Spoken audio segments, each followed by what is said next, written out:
The flies are hungry for knowledge.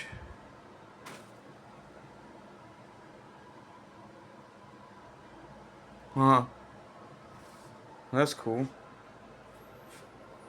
Where do we start?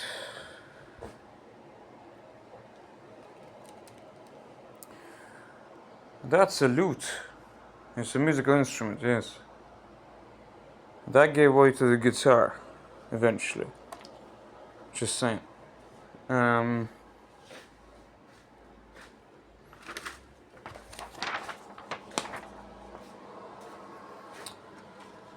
So, the questions we have left is when did synthesizer switch from AC to DC, and what is DC, and what is AC? It's a good point. Let's try to explain that. Ugh.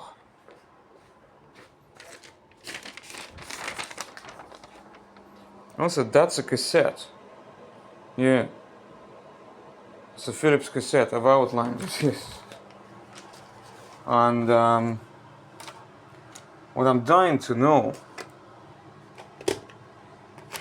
BASF went through like a weird period. For some reason, at some stage, they've introduced LH Maxima. Now, I've never seen one of those, because I thought it was only Chrome Maximus. So I need to investigate that. Yeah, I know that LH is just a normal ferric tape. It's brown.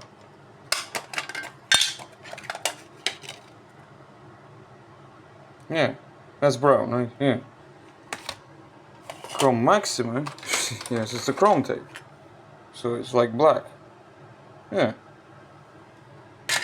And at some stage they've introduced that. And the box looks like what? 85, 86, something like that. Yeah. It's a large window as well, like. And it's kind of in between, it's kind of darker brown.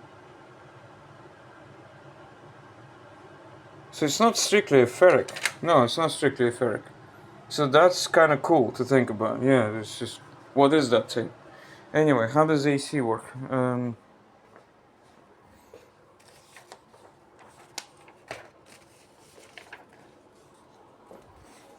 So, where do we start? It's a consequence of trying to measure time elapsed mechanically.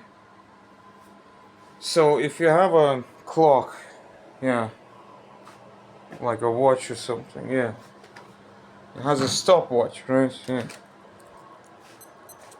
So imagine it's the 1600s and this is an analog version. So you start, stop. Why is that? Because there used to be wound clocks, and you'll wind one and eventually it'll stop at a certain period. So you could, mess around with the spring inside of it, and eventually you'll be able to start, stop.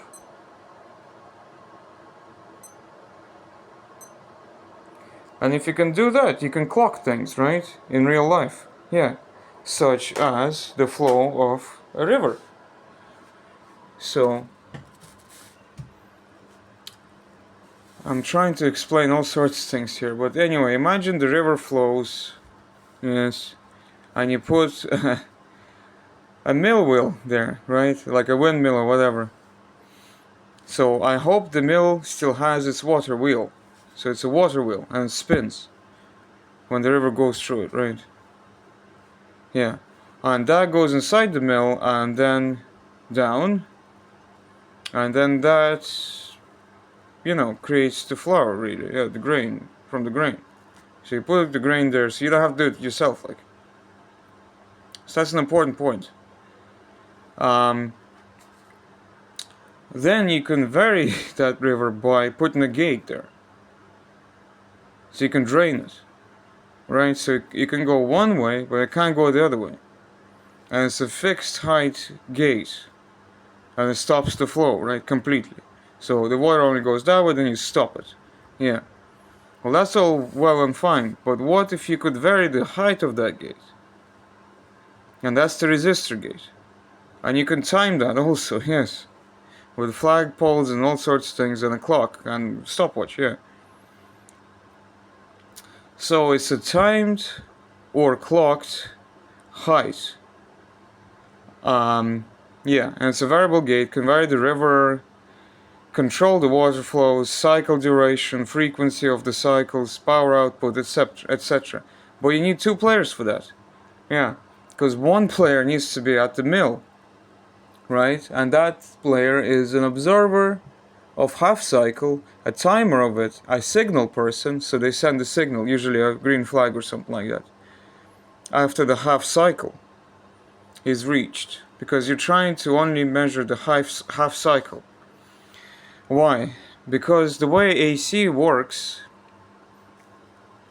is 2 cycles, and sometimes you don't want 2 cycles, yeah, because it goes from minus to 0 to plus to 0, right? So you only want the positive cycle. So that's how you kind of time it with 2 people.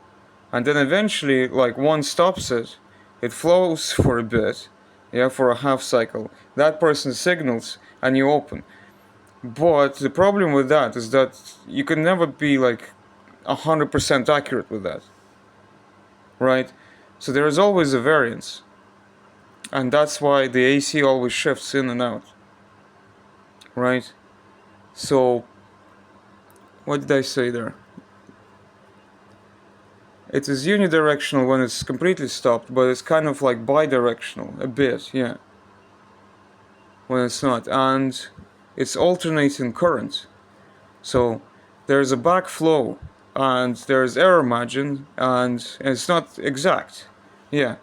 So that's why AC kind of has like that component to it as well. Because you can't really like stop the river completely, right? So it'll always backflow a bit. A gate of fixed height that stops it completely is basically a diode. So it can only flow one way but not the other. Yeah. And a gate of variable height is a resistor gate, so you can vary how much of that passes. Right? So that's how electricity works with like water analogy, I guess, yeah. And so that's a mill anyway. Then eventually the mill wheel is connected because of Faraday, Michael Faraday. He lives in the steam age and everything is very loud and he wants it quiet, yes. So he connects it to a magnet that spins within coils, right? Copper coils, yeah. Extracts it from rare earth metals or from earth itself, from the quarry. So they need to go to the quarry to quarry those rare earth metals. And how do they get them out? Well, usually by little train carts, right? On rails, because they're heavy. So that's kind of the beginning of like, you know, industry of metallurgy and stuff like that, yeah. And then eventually that gives you that, which is the AC wave. And you can power a light with it. So that's pretty cool, yeah. So that's one of the things I was trying to explain.